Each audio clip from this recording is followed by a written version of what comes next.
Welcome to Nadia's Notes. This is the bonus midnight edition. And I want to read you the Song of Songs. Dima just said, read it and be beautiful.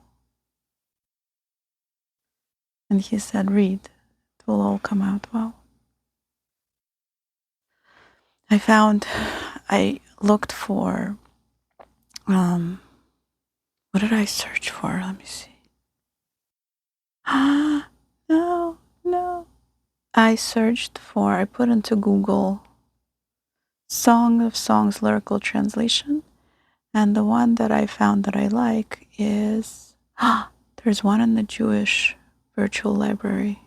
Okay, we're going to bookmark that. And then the one that I found is from the United States Conference of Catholic Bishops. Let's see. There's the introduction.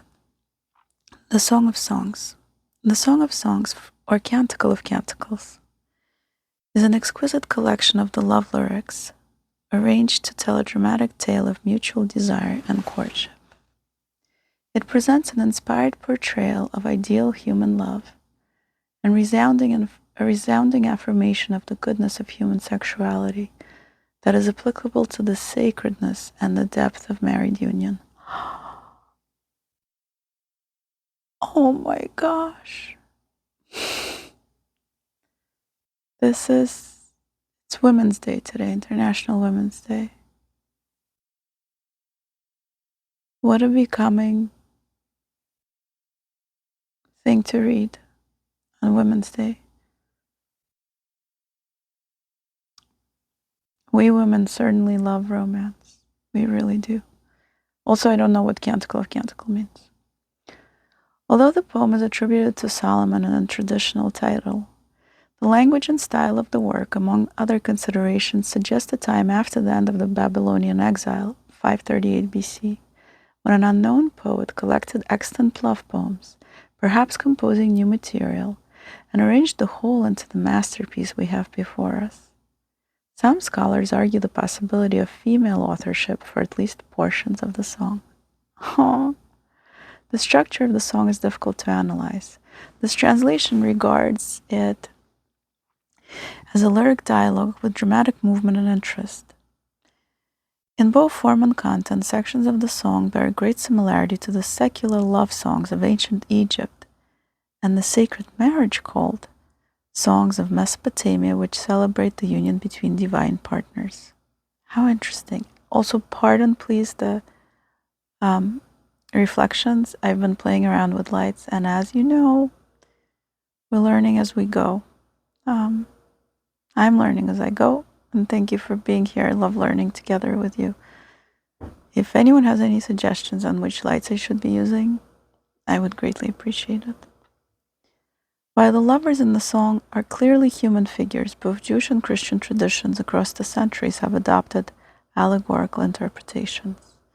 The song is seen as a beautiful picture of the ideal Israel, the chosen people whom the Lord leads by degrees to a greater understanding and closer union in the bond of perfect love. Such readings of the song build on Israel's covenant tradition. Isaiah, Jeremiah, and Ezekiel all characterize the covenant between the Lord and Israel as a marriage. Hosea the prophet sees the idolatry of Israel in the adultery of Gomer. He also represents the Lord speaking to Israel's heart and changing her into a new spiritual people, purified by the Babylonian captivity and betrothed anew to her divine lover, in justice and uprightness, in love and mercy. Similar imagery has also been used frequently in Jewish mystical texts. The song offers a welcome corrective to negative applications of the theological metaphor of the marriage covenant in some prophetic texts. It frequently proclaims a joyous reciprocity between the lovers and highlights the active role of the female partner, now a pure figure to be cherished rather than an adulterous woman to be punished and abused. That really grabbed my heart. Oh, how painful. And how incredible, proclaims a joyous reciprocity between the lovers and highlights the active role of the female partner, now a pure figure to be cherished, rather than an adulterous woman to be punished and abused. Christian tradition has followed Israel's example in using marriage as an image for the relationship with God. This image is found extensively in the New Testament. Thus, the song has been read as a sublime portrayal and praise of this mutual love of the Lord and His people. Christian writers have interpreted the song in terms of the union between Christ and the Church, and of the union between Christ and the individual soul, particularly in the writings of Origen and Saint Bernard. Okay, are we ready for chapter 1? Song of Songs. The Song of Songs, which is Solomon's. The woman speaks of her lover. Let him kiss me with the kisses of his mouth, for your love is better than wine, better than the fragrance of your perfumes. Your name is a flowing perfume, therefore young women love you. Draw me after you, let us run. The king has brought me to his bed chambers. Let us exult and rejoice in you. Let us celebrate your love. It is beyond wine. Rightly do they love you. Love's boast. Woman, I am black and beautiful, daughters of Jerusalem, like the tents of Kedar, like the curtains of Solomon.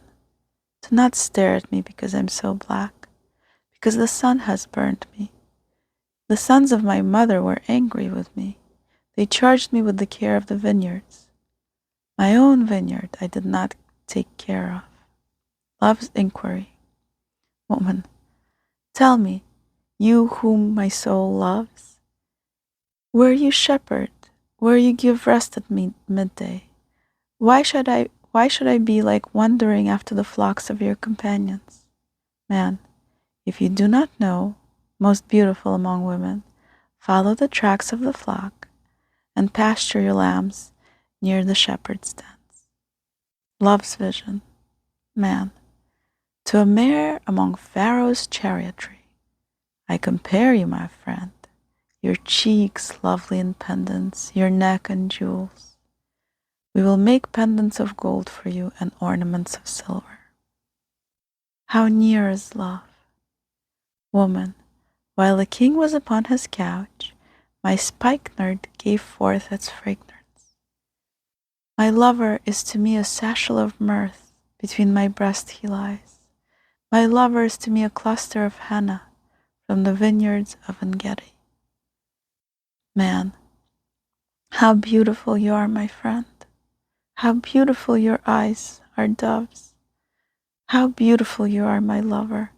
Handsome indeed, verdant indeed is our couch. The beams of our house are cedars, our rafters cypresses. And then there's a very long interpretation. Oh my goodness. Oh, we always get into this. Goodness gracious. I need to do a better job reading. First time going through this text. Sorry for the shadows. Sorry for the shadows.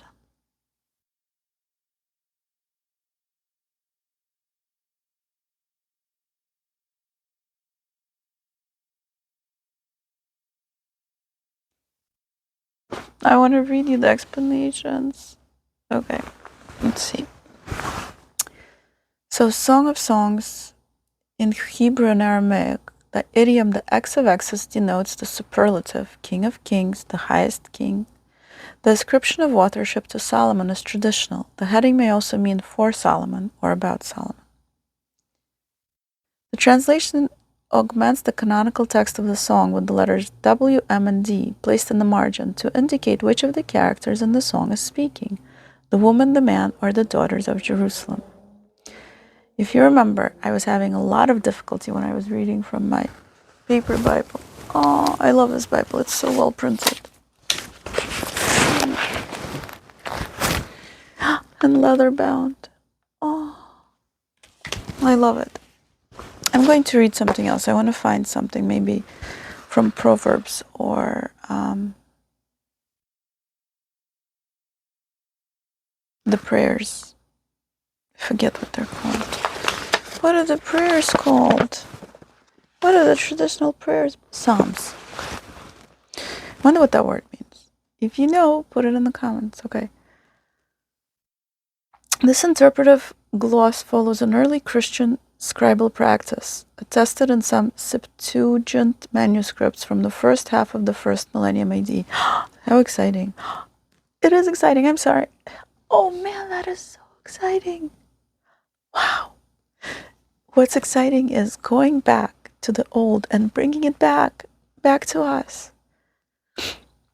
The woman and her female chorus address the man, here viewed as king and shepherd. Both are familiar metaphors for God. Okay. There's a wordplay between kiss, Hebrew nashak, and drink, shaka, anticipating. The change from the third person, let him kiss, to second person, for you love, is not uncommon in the song and elsewhere, and reflects the woman's move from interior monologue to direct address to her partner. I love this. Oh my goodness.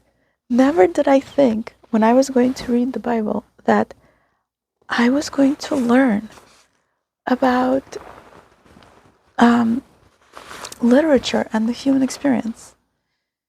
I mean, yes, of course, the Bible is about the human experience, but I feel like some of the modern translations are kind of very stuffy. What is it, Saint John? No, not Saint John. The classical Bible translation that everyone knows about, that I of course forgot about. It's very stuffy, and even this translation is a little bit difficult. And it's so hard. It's a huge book. It's like 1,500 pages, I think. And even that's a challenge to read the whole thing. And then on top of that, to like not understand what they're saying, it becomes devastating and very, very difficult. Okay. Your perfume's Shemen, perfume, is a play on Shem, name.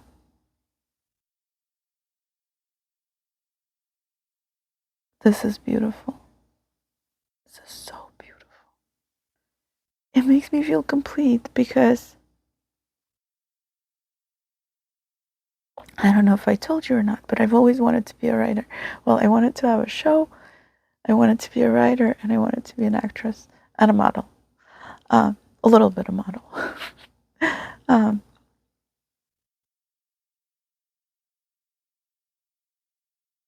And in my writing days, which I keep saying to myself are still yet to come, because I want to write a novel which I would be proud to publish. So when I read your perfumes, Shemen is a play on Shem name, it makes me cry, because when I was writing, I like to make plays on words, plays on phrases, just to have whimsy.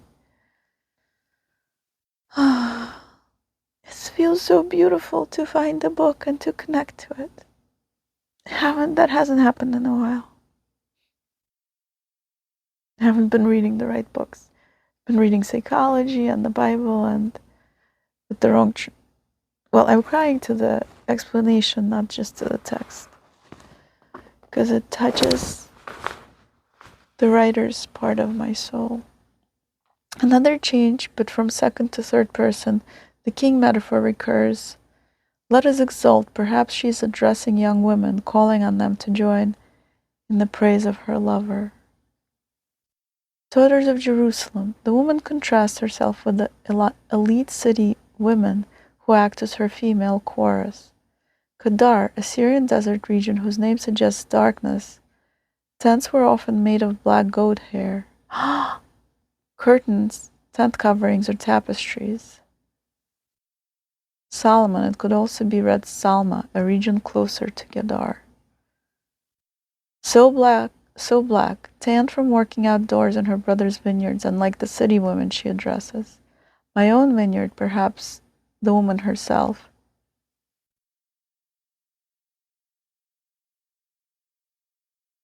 for her relationship to her brothers.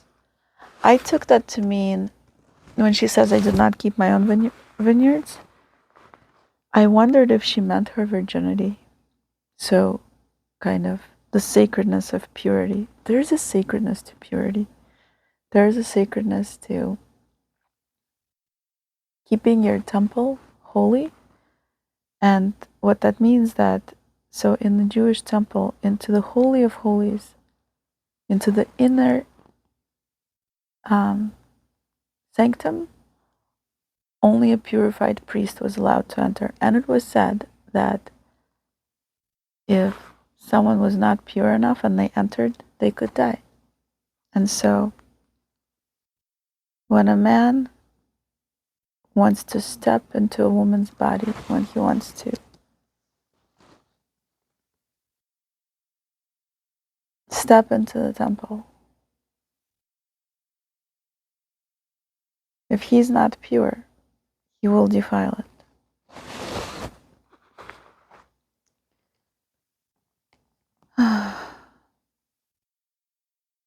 Shepherd, a common metaphor for kings. Here and elsewhere in the song, the woman expresses her desire to be in the company of her lover. The search for the lover and her failure to find him create a degree of tension.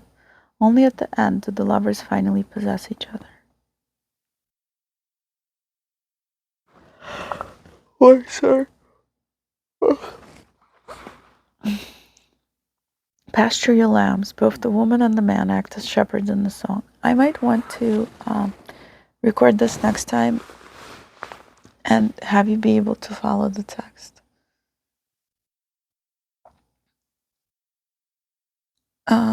The man compares the woman's beauty to the rich adornment of the royal chariot of Pharaoh. My friend, a special feminine form of the word friend appearing only in the song, and used to express endearment and equality in love. What? See Hosea 3:1 for the use of the masculine form of the term in the context with sexual overtones. You know, I've been kind of lagging on my reading of the Bible. And just today, I was thinking, because it was Women's Day, I was thinking, I want to read something central from the Bible. And there you go. Wow. There you go.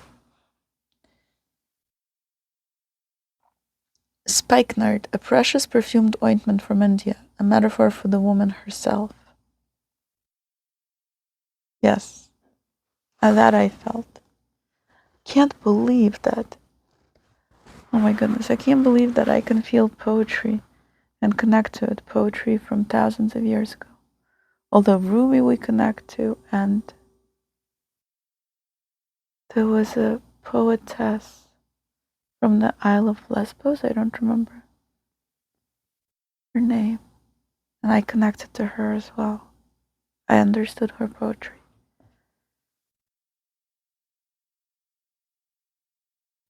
My lover, the woman's favorite term for her partner, used 27 times. Myrrh, an aromatic resin of balsam or roses used in cosmetics, incense, and medicines. I love rose scent. Love it. Okay. And if you're wondering why I'm awake so late, it's because I had caffeine. I had to get home. Ugh. Henna, a plant which bears white scented flowers, used in cosmetics and medicine. And Gedi, a Judean desert oasis overlooking the Dead Sea. That's so beautiful. Doves. Doves are pictured in the ancient world as messengers of love.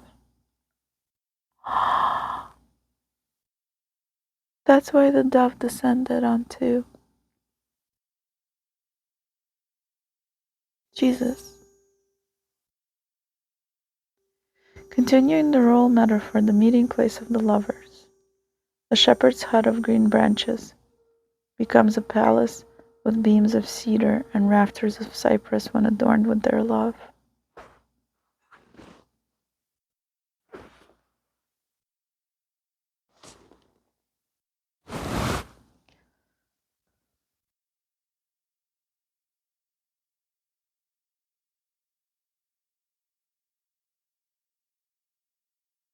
Wow.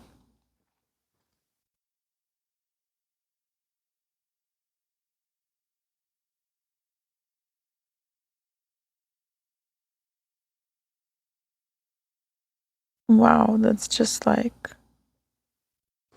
wow, I have no words. That is so beautiful. Wow.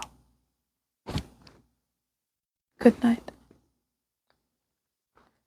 I don't want to go actually. Do you want to read chapter 2?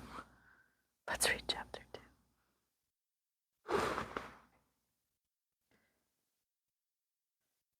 Woman, I'm a flower of Sharon, a lily of the valleys. Man, like a lily among thorns, so is my friend among women. Woman, like an apple tree among the trees of the woods, so is my lover among men. In his shadow I delight to sit, and his fruit is sweet to my taste. He brought me to the banquet hall, and his glance at me signaled love. Strengthen me with raisin cakes, refresh me with apples, for I'm sick with love. His left hand is under my head, and his right arm embraces me. I adjure you, daughters of Jerusalem, by the gazelles and the does of the field, do not awaken or stir up love until it is ready. Her lover's visit remembered. The sound of my lover, here he comes, springing across the mountains, leaping across the hills. My lover is like a gazelle or a young stag.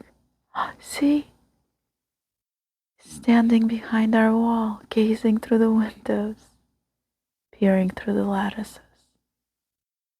My lover speaks and says to me, man, arise, my friend, my beautiful one, and come. For see, the winter is past, the rains are over and gone. The flowers appear on the earth, the time of pruning the vines has come, and the song of the turtle dove is heard in our land.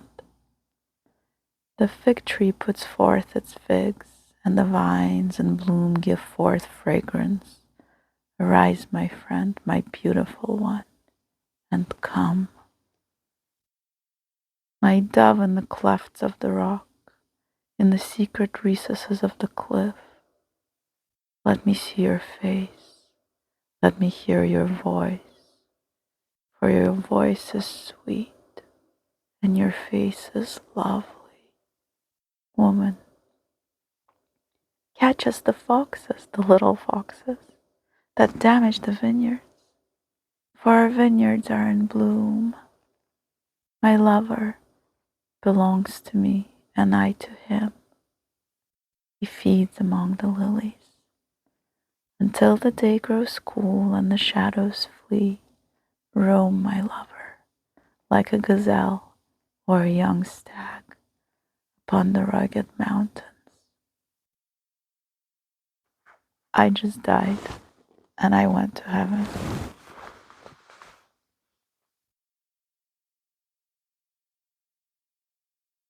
I can't believe that we have this ability to both write this and read this and feel.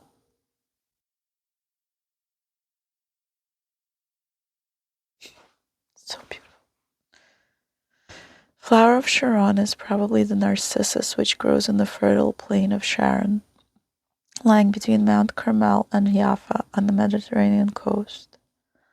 Lily is the lotus plant. In Russian, lily is the lotus plant.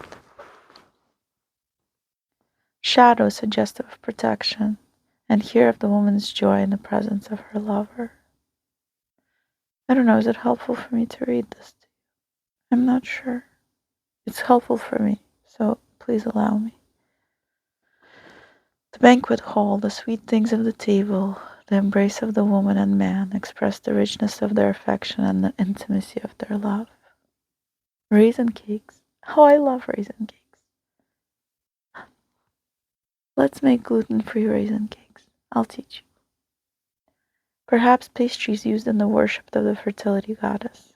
Apples. This is a common translation of a fruit that cannot be identified. It appears frequently in Sumerian love poetry associated with the worship of the goddess Inanna. Sick. Love sickness is a popular motif in ancient love poetry. Let me tell you, love sickness is a popular motif in human life during any time. Thank God, actually. Thank God for creating us able to love. By the gazelles and the does, perhaps a mitigated invocation of the divinity based on the assonance in Hebrew of the names of these animals with terms for God. Wow. What is assonance? I don't know. In the sudden change of scene, the woman describes a rendezvous and pictures her lover hastening toward her dwelling until his voice is heard calling her to him. Gazelle, a frequent motif in ancient poems from Mesopotamia. The woman is addressed as though she were a dove in a mountain cleft out of sight and reach, but also as though she is, if dove was a sign of love, then as though she is love. That's from me, that's not from here. A snatch of song in answer to the request of lines. Foxes, they threaten to disturb the security of vineyards. The vineyards are women sought after by young lovers, foxes. Oh man, very true, very true. Grows cool in the evening when the sun is going down. Rugged, Hebrew obscure, some interpret it as a geographical name, others in the sense of spices. Still others of sacrifice. The image probably refers here to the woman herself. Oh man, I will never, I'm excited. This is so beautiful. So beautiful. I feel alive. Makes me feel so alive because it's about love. Love is my favorite thing. Absolutely my favorite thing.